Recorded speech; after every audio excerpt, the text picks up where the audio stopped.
여러분 혹시 문관철이라는 가수를 아십니까? 예, 아는 분이 거의 없을 거라고 생각됩니다. 왜냐하면 그다지 유명하지 않은 가수거든요. 그래서 제가 살면서 가끔 사람들한테 물어봅니다. 문관철이라는 가수를 아냐 물어봤을 때 아는 사람을 한 번도 본 적이 없습니다.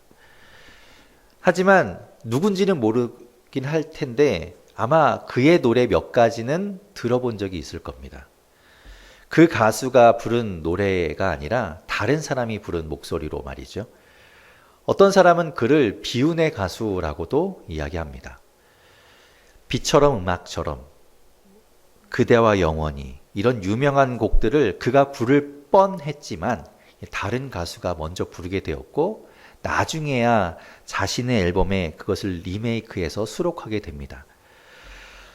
그가 직접 불렀던 노래들 중에는 오페라라는 곡이 있는데 그것도 몇 년 후에 다른 가수가 불러서 히트를 하게 되지요.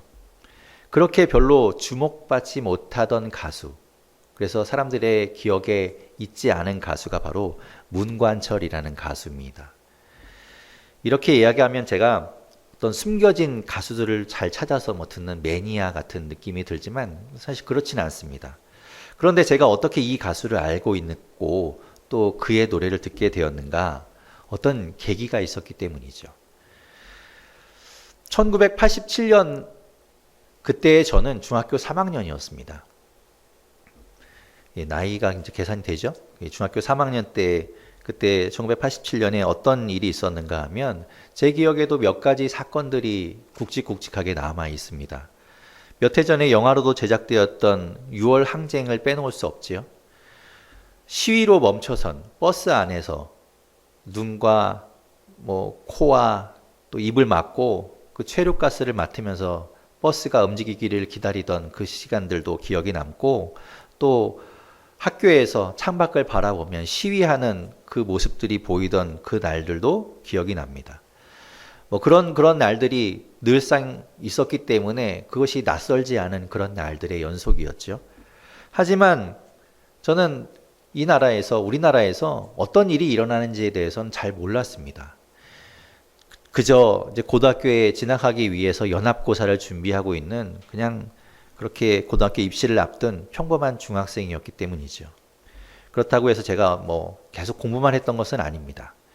그 당시에 유일한 오락거리인 TV가 있었죠. 그래서 TV를 주로 많이 봤었습니다. 1987년에 무슨 TV 프로그램이 있었는지 또 제가 무엇을 봤었는지는 그것은 기억이 나지 않습니다. 그런데 제가 당시에 보았던 한 장면이 저의 기억에 남아서 제가 계속해서 그것을 잊지 않고 있지요. 1987년 10월 25일 그날은 일요일이었습니다. 저녁 9시 30분에 MBC에서 베스트셀러 극장이라는 것을 했었습니다. 아마도 일요일마다 했던 것으로 기억됩니다. 그 드라마는 단편 드라마였습니다. 하루만 하는 드라마였는데 그날 제가 보았던 그 베스트셀러 극장의 제목이 무엇이었는가 하면 희미한 옛사랑의 그림자였습니다. 제목이 제목이 굉장히 서정적이죠. 그 동명의 시가 있는 것으로도 알고 있는데 제목에서 연상되듯이 내용 자체가 굉장히 서정적이었고 이렇게 잔잔한 드라마였던 걸로 기억이 납니다. 근데 정확하게 내용이 뭔지는 기억이 남지 않습니다. 그런데 그 배경은 기억이 납니다. 어느 한적한 시골의 그 모습들 그리고 그 주인공이 살고 있던 그 어떤 집에 가기 위해서는 가로수가 쫙 있는 그 시골길을 가야 했던 그런 장면들이 기억에 남아 있지요. 제가 이 드라마를 그런 장면들, 대사들 이런 것 때문에 기억하는 것이 아니라 거기에 나왔던 노래 때문에 기억합니다. 그 드라마에서 주인공이 이 노래를 불렀거든요. 그리고 마지막에 이 자막이 올라갈 때 그때 마치 영화의 OST처럼 이 노래가 흘러나왔습니다. 그 노래가 바로 다시 처음이라오라는 노래입니다. 오늘 말씀의 제목이 이 노래의 제목이죠. 그 노래의 감동이 중학교 3학년 그 남자아이의 감성으로도 너무 좋아서 그것을 잊지 않고 30년도 더 지났지만 내내 그것을 기억하고 있는 거죠.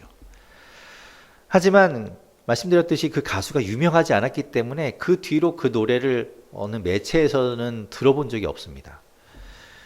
나중에 이제 제가 가끔 그날의 그 기억과 그 노래가 생각이 나면 인터넷을 찾아서, 지금도 이제 인터넷 유튜브 같은 데서는 들을 수 있어서 가끔 찾아 듣곤 합니다.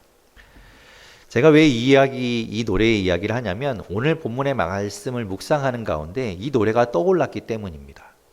정확하게는 제목이 떠올랐지요. 다시 처음이라오. 다시 처음으로 돌아가는 것에 대한 이야기라서 그렇습니다. 나중에 한번 이 노래 들어보십시오. 예, 강추합니다. 되게 좋은 노래입니다. 자, 오늘 말씀은 어느 날 밤 예수님을 찾아온 한 사람으로부터 이야기가 시작됩니다.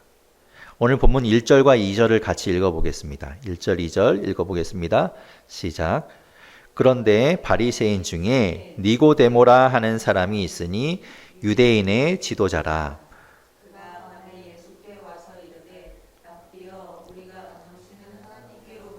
오신 선생인 줄 아나이다.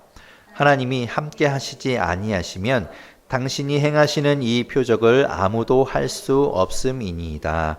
아멘. 니고데모라는 사람이 등장하죠. 니고데모. 그는 바리새인이었습니다. 유대교에서 가장 영향력 있는 사람들. 그 바리새인 중에 한 사람이었고 그는 유대인의 지도자라고 말씀하고 있죠. 당연히 율법에 대해서 잘 알았을 것이고 성경에 대해서도 통달하고 있었을 겁니다. 그리고 그 성경을 자기가 알고 있던, 자기가 인식하고 있던 그 성경을 사람들에게 가르치던 사람이지요. 그리고 유대인의 지도자였습니다. 그 말은 유대인의 그 최고 의결 기관이었던 산헤드린 공회의 공회원이라는 이야기죠. 70명으로 이루어진 그 유대인의 장로들 가운데 한 사람이라는 이야기입니다. 그러니 이스라엘 전체에서 인정받고 존경받는 지도자였다는 말이죠. 그런 그가 예수님을 찾아왔습니다. 그것도 밤에 예수님을 찾아왔습니다. 왜 니고데모는 예수님을 찾아온 걸까요? 왜 밤에 예수님을 찾아왔을까요? 보통 해가 지고 나면, 당시의 유대 사회에서는 해가 지고 나면 돌아다니지 않았습니다. 가로등이 있는 것도 아니었고 상점이 불을 밝히고 있는 것도 아니었기 때문에 그 캄캄한 거리를 구태여 다닐 필요가 없었죠. 또한 그 지역은 해가 지고 나면 기온이 급속하게 내려가는 지역이었습니다. 그러니 밤에는 추워서 다닐 이유가 없었지요. 괜히 그렇게 다닐다가는 위험만 처하게 될 뿐이었습니다. 그래서 보통은 집 안에 머물거나 잠을 청하는 것이 대부분이었죠. 그런데도 밤에 깨어서 움직여야 할 일이 있습니다. 언제 그럴까요? 아주 급한 경우에 그렇죠. 날이 밝을 때까지 기다릴 수 없는 아주 시급한 일의 경우에는 밤에 움직여야 했습니다. 아기 예수님이 태어나고 헤롯 왕이 이 땅에 왕으로 오신 그 아기 예수님을 죽이기 위해서 마음을 먹습니다. 그러자 요셉의 꿈에 하나님께서 현몽하셔서 이집트로 내려가라고 말씀해 주시죠. 그래서 급히 짐을 챙겨서 요셉과 마리아는 아기 예수를 안고 애굽으로, 이집트로 내려가게 됩니다. 언제? 밤에 갑니다. 급하기 때문이죠. 지체할 시간이 없었던 겁니다. 그리고 또 어떤 경우에 밤에 움직이는가 하면 은밀하게 일을 처리해야 할 때입니다. 예수님이 잡히시던 밤, 그때를 생각해 보십시오. 저녁 식사를 제자들과 함께 마치신, 그 만찬을 나누신 예수님께서는 제자들과 기도하러 가셨습니다. 그 밤에 대제사장이 보낸 사람들과 군인들이 와서 예수님을 잡아갔습니다. 그리고 밤새 그들의 신문, 그들의 조롱 계속되었습니다. 왜냐하면 그들은 아무도 지켜보지 않는 밤의 그 모든 일들을 처리해야 했던 것이지요. 예수님을 따르던 그 수많은 사람들이 예수님을 보고 있지 않을 때 그들의 눈을 피해서 그들이 손쓰지 못하는 그 시간에 그들은 자신들의 일을 처리했던 겁니다. 그리고 아침에 날이 밝기가 무섭게 예수님을 빌라도 법정 앞에 끌고 가서 사형을 언도하도록 빌라도를 협박했습니다. 결국 그들의 요구대로 예수님은 아침 9시에 십자가에 달리시게 됩니다. 그리고 오후 3시가 되어서 비로소 숨을 거두시게 되죠. 밤에 그들은 은밀하게 예수님의 사형을 집행했던 겁니다. 마지막으로 언제 밤에 깨어서 움직입니까? 집중적으로 방해받지 않고 무언가를 할 때입니다. 예수님이 따르던 많은 무리들이 있었는데 그 중에서 예수님은 12명의 사도를 따로 택하시고 세우셨습니다. 그들을 택하기 바로 전날 밤에 예수님은 밤새도록 산에 올라가셔서 하나님께 기도했습니다. 누구의 방해도 받지 않고 오직 하나님과 독대하며 하나님께 기도하여서 12명의 사도를 택하시고 그들을 세우시게 되었던 거지요. 예수님이 잡히시던 날 밤도 하나님께 기도하기 위해서, 누구의 방해도 받지 않고 기도하기 위해서 그 밤에 나가서 겟세마네에서 기도하셨던 거지요. 그만큼 밤은 집중하기 좋고 다른 사람의 방해가 있지 않는 그런 시간이었다는 말입니다. 니고데모가 밤에 예수님을 찾아왔습니다. 그는 이 3가지 중에 어떤 경우에 해당될까요? 사람들의 이목을 피해서 은밀하게 찾아온 것이라고 생각할 수도 있습니다. 하지만 그보다는 오히려 그가 궁금해서 도저히 그것을 참을 수가 없어서 더 알고 싶어서 지체하지 못하고 예수님을 찾아온 것은 아닐까. 또 밤에 와야 예수님께 몰려오는 그 많은 사람들로부터 방해받지 않고 예수님과 온전히 깊은 대화를 할 수 있기 때문에 밤에 찾아온 것은 아닐까. 우리가 생각해 볼 수 있겠지요. 그는 예수님께 나왔습니다. 그리고 입을 열어 이렇게 이야기합니다. 선생님, 우리가 보니까 선생님은 하나님이 보내신 분인 것 같습니다. 우리가 그것을 알았습니다. 여기서 알았다는 말은 경험했다는 말입니다. 경험으로 알았다는 말입니다. 예수님이 베푸신 그 기적들을 경험해 보니 당신은 이 땅의 분이 아니라 하늘에서 오신 분이라는 것을 우리가 알았다는 것이죠. 하나님이 함께 하시지 않는다면 선생님이 행하시는 그런 기적은 아무도 할 수 없을 겁니다. 라고 이야기하는 겁니다. 니고데모는 말씀드린 것처럼 산헤드린 공회의 공회원입니다. 유대교의 지도자지요. 나이도 있었을 겁니다. 그리고 학식도 아주 높았던 사람이겠지요. 그런 그가 예수님께 와서 정중하게 최대한 예우를 갖춰서 인사하는 겁니다. 유대교에서 랍비라고 호칭을 받고 그렇게 랍비라고 불리움을 당하던 사람이 예수님 앞에 나와서 예수님께 스승님, 선생님 하며 스스로를 낮춰서 이야기하고 있는 겁니다. 그런데 보십시오.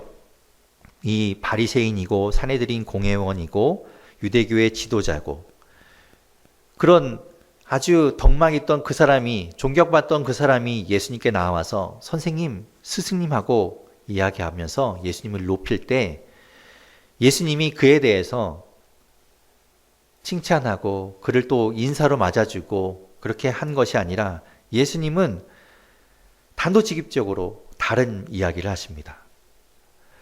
예수님은 만약 그가 그렇게 정중하고 예우를 갖춰서 이야기하는 것이 가식이고 본심은 그렇지 않았다면 예수님은 그거 아셨겠지요. 그래서 이야기했을 겁니다. 나무랬을 겁니다. 하지만 그의 마음이, 그의 본심이 그의 태도를 통해서 드러나는 것을 보시고 그 마음을 아셨기에 예수님은 그것을 받으십니다. 그는 혼자만 몰래 궁금했기 때문에 예수님을 찾아온 것이 아닙니다. 이미 자신과 같은 위치에 있던 사람들 중에는 예수님을 궁금해했던 사람들이 많이 있었지요. 그래서 그들과 예수님에 대해서 이야기를 나누고 서로 이야기를 했지만 더 알고 싶어서 더 궁금해서 지금 그들의 대표로 니고데모가 예수님께 묻기 위해서 온 겁니다. 그가 이야기하죠. 우리가 아나이다 라고 이야기하는 것을 통해서 그 혼자만의 이야기가 아니라 이것은 그와 함께 있는 사람들 중에 예수님에 대해서 경험하고 알아서 예수님을 궁금했던 사람들이 있었다는 걸 우리가 알 수 있죠.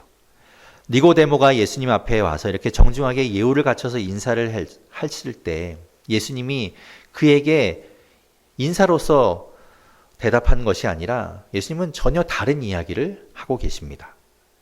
어떤 이야기인가? 오늘 본문 3절에 이렇게 말씀합니다. 오늘 본문 3절 말씀 같이 읽어보겠습니다. 시작. 예수께서 대답하여 이르시되 진실로 진실로 내게 이르노니 사람이 거듭나지 아니하면 하나님의 나라를 볼 수 없느니라. 아멘. 예수님께서 다짜고짜 본론으로 들어가시죠. 니고데모는 정말 정중하게 인사하며 예수님 앞에 나왔는데 예수님은 바로 그냥 본론으로 이야기하십니다. 니고데모가 뭘 알고 싶어서 왔는지에 대해서 예수님이 이미 알고 계셨기 때문에 그것에 대해서 바로 이야기하신 것이죠. 애둘러 이야기하지 않고 바로 말씀해 주신 겁니다. 당신 그거 알고 싶어서 왔지? 사람이 거듭나지 않으면 하나님의 나라를 볼 수 없다는 것 잊지 마시오. 그것이 중요한 거요 라고 예수님이 이야기해 주신 겁니다. 니고데모가 예수님께 궁금했던 것이 무엇인가? 아마도 어떻게 하면 하나님 나라를 볼 수 있습니까? 제가 한평생 이렇게 주의 말씀, 하나님의 말씀, 그 율법, 그 성경을 지키고 가르치고 그 말씀 따라서 살았는데 과연 제가 하나님의 나라에 들어갈 수 있겠습니까? 그것이 궁금했겠죠. 그래서 그것을 묻고 싶어서 예수님께 찾아왔던 것이겠지요. 그러니 예수님께서 거기에 대한 답으로 이렇게 말씀해 주신 것이지요. 예수님의 대답은 누구든지 어떤 사람이든지 누구를 막론하고 종교 지도자든 아니면 배우지 못한 천민이든 어른이든 어린아이든 누구든 상관없이 거듭나야만 하나님의 나라를 볼 수 있고 들어갈 수 있다라고 말씀하시는 겁니다. 명확하지요. 거듭나지 않으면 못 간다. 이렇게 말씀하시는 겁니다. 우리가 교회 학교에서 어렸을 때 불렀던 찬양처럼 말이죠. 이런 찬양이 있었죠. 돈으로도 못 가요. 하나님 나라. 힘으로도 못 가요. 하나님 나라. 거듭나면 가는 나라. 하나님 나라. 믿음으로 가는 나라. 하나님 나라. 2절이 이렇습니다. 벼슬로도 못 가요. 하나님 나라. 지식으로 못 가요. 하나님 나라. 3절입니다. 어여뻐도 못 가요. 하나님 나라. 맘 착해도 못 가요. 하나님 나라. 거듭나면 가는 나라. 하나님 나라. 믿음으로 가는 나라. 하나님 나라. 아멘이죠. 거듭나야 간다는 겁니다. 어여뻐도 못 가고 지식이 있어도 못 가고 마음 착해도 못 가는 곳, 그것은 하나님 나라라고 우리가 불렀었지요. 거듭나야 가는 나라, 믿음으로 가는 나라. 예수님께서는 그에게 이렇게 이야기하는 겁니다.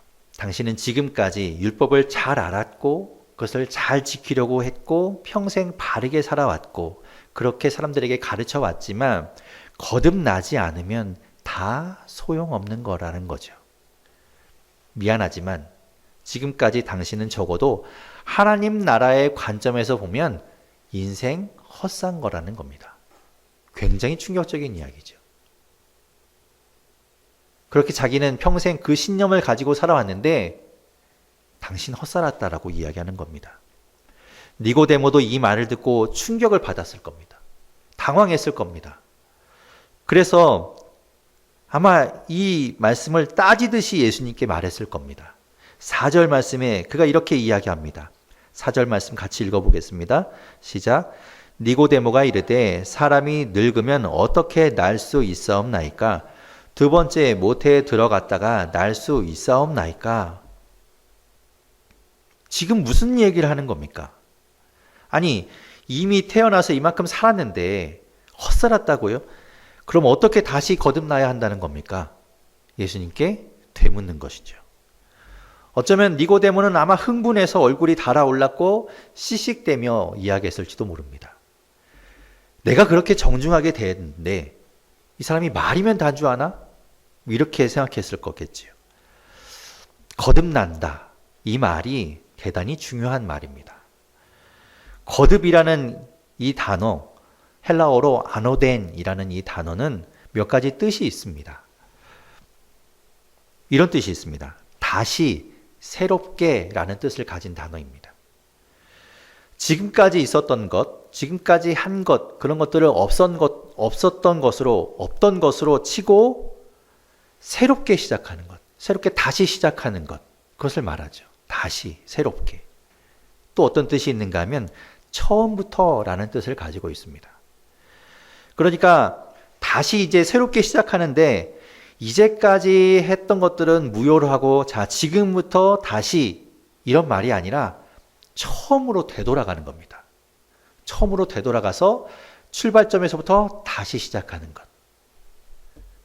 그리고 또 어떤 뜻이 있는가 하면 위로부터 라는 뜻이 있습니다. 하늘로부터 다시 시작한다는 겁니다. 처음으로 되돌아가서 이제 새롭게 다시 시작하긴 하는데 시작할 때 땅의 것으로 지금까지 살아왔던 방식 그대로 새롭게 시작해 봐야 결과는 별반 다르지 않다라는 거죠. 거기서 거기라는 겁니다. 그래서 어떻게 해야 됩니까? 하늘로부터, 위로부터 오는 것으로 다시 시작해야 한다는 거죠. 완전히 새로운 방식으로 말입니다. 그러므로 우리가 다시 처음으로 돌아가서 다시 새롭게 시작해 봐야 결과는 뻔하니까 우리가 주관이 되면 안 된다는 겁니다. 하늘로부터 새로운 방법으로 시작해야 한다는 거죠. 우리는 가끔 이런 상상을 해봅니다. 내가 과거로 돌아가면, 내가 학창시절로 돌아가면, 내가 학교 다닐 때로 돌아가면 정말 열심히 공부하고 내가 후회되지 않는 삶을 살고 내가 지금처럼 살진 않을 텐데 그때로 돌아가기만 하면 내가 정말 전교 1등 할 텐데 이런 생각 가끔 해보지요. 저도 그런 생각을 했었습니다. 그런데 제가 학교를 졸업하고 10몇 년 지난 이후에 다시 이제 공부를 하게 되면서 신대원에 가서 공부를 해보니까 똑같더라고요. 똑같이 졸리고요. 공부하기 싫고요. 어떻게 하면 수업 빼먹을까 이런 생각하고요. 어떻게 하면 요령을 피울까 이런 생각 똑같이 하더라고요. 수업 시간에 눈에서 불이 나오게 정말 열심히 공부할 것 같았는데 똑같이 딴짓하고 있었던 저의 모습을 보았습니다. 그래서 제가 깨달았죠. 아, 다시 돌아가도 똑같겠구나. 그때로 돌아가도 여전히 내가 그냥 그대로라면 똑같은 결과로 남겠구나 라는 생각을 했습니다. 그래서 이제는 아예 그런 생각을 접었죠. 돌아가도 똑같을 거니까요. 그런데 하늘로부터라면 말이 다릅니다.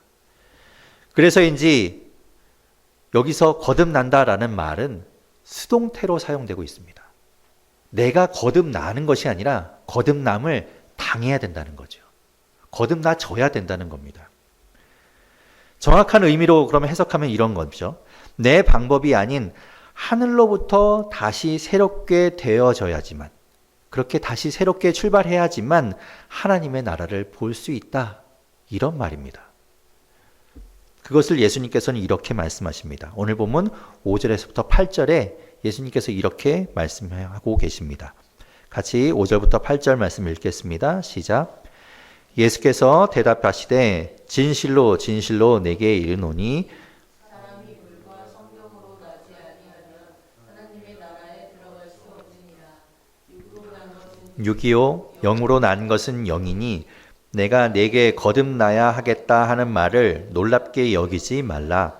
바람이 임의로 불매 내가 그 소리를 들어도 어디서 와서 어디로 가는지 알지 못하나니 성령으로 난 사람도 다 그러하니라. 아멘. 예수님은 풀어서 설명해 주십니다. 물과 성령으로라는 것은 물은 죄를 씻는 것을 이야기하죠. 죄 씻음, 성결해지는 것, 정결해지는 것을 말합니다. 성령은 성령으로부터 성령의 임재를 이야기하는 것이죠. 그러니까 지금까지 자기의 방법으로 살아온 것들, 지난주에 우리가 로마서 말씀에서 보았던 것처럼 그렇게 살았던 것들은 결국 죄 아래에 살았던 삶이라는 겁니다. 그렇기 때문에 우리가 회개와 돌이킴이 있어야 한다는 거죠. 그리고 그것은 처음으로 되돌리는 효과가 있습니다. 회개라는 것이 그겁니다. 되돌아가는 것. 하지만 되돌아간다고 해서 끝이 아니라 거기서부터 다시 새롭게 출발해야 하는데 그때 성령으로 다시 새롭게 되죠. 출발하지 않으면 성령의 인도함, 성령으로 다시 새롭게 시작하지 않으면 아무 소용이 없다는 겁니다. 육체로 태어난 것, 그것이 육으로 남는다라고 하셨죠. 육체가 다시 태어나는 것을 말하는 것이 아니라 회개를 통해서 다시 처음으로 돌아가도 육체로 시작하면 또다시 육체로 시작하면 결국 육체의 일로 똑같이 끝나게 된다라는 말입니다. 그렇기 때문에 영으로 새로 시작해야 한다는 거지요. 우리는 바람이 어디서 와서 어디로 가는지 알지 못합니다. 하지만 바람이 불고 있다는 사실은 우리가 깨달아 알지요. 시원하니까, 우리에게 느껴지니까. 마찬가지로 성령이 어떻게 우리를 이끌어가는지는 모르지만 거듭난 사람에게 성령이 역사하고 계시다는 것은 우리가 아는 겁니다.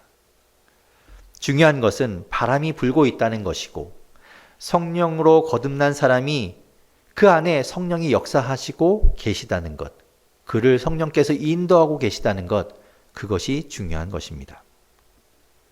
그것은 신비입니다. 니고데모가 받아들이기에는 너무 어려운 이야기였습니다. 그래서 그는 묻습니다. 어찌 그러한 일이 있을 수 있나이까? 이 물음에는 여러 의미가 들어있겠죠? 그게 말이 됩니까? 그게 진짜 가능한 일입니까? 어떻게 하면 그런 일이 있을 수 있습니까? 이런 뜻이 담겨 있었을 겁니다.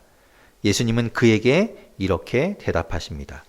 오늘 보면 10절에서 15절 말씀 같이 읽어보겠습니다. 10절에서 15절 함께 읽겠습니다. 시작. 예수께서 그에게 대답하여 이르시되 너는 이스라엘의 선생으로서 이러한 것들을 알지 못하느냐? 진실로 진실로 내게 이르노니 우리는 아는 것을 말하고 본 것을 증언하노라. 그러나 너희가 우리의 증언을 받지 아니하는도다. 내가 땅의 일을 말하여도 너희가 믿지 아니하거든 하물며 하늘의 일을 말하면 어떻게 믿겠느냐. 내려온 자 곧 인자 외에는 하늘에 올라간 자가 없느니라.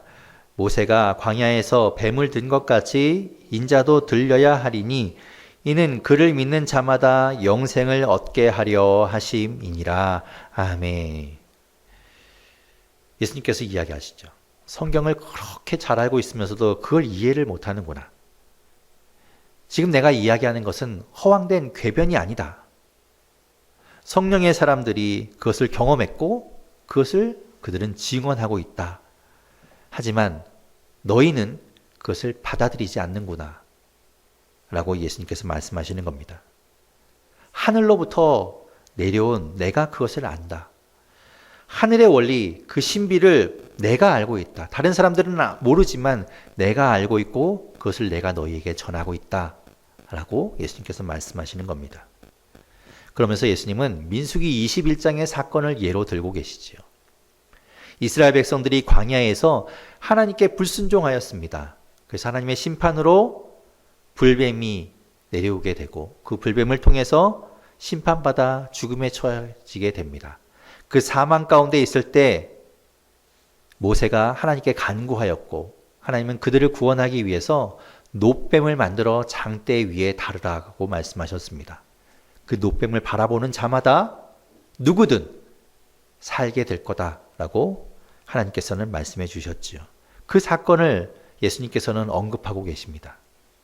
그 놋뱀을 보는 자가 살았던 것처럼 예수님을 믿는 자가 산다라는 겁니다. 그것으로 거듭나게 된다는 거죠. 정리해보면 이런 이야기입니다.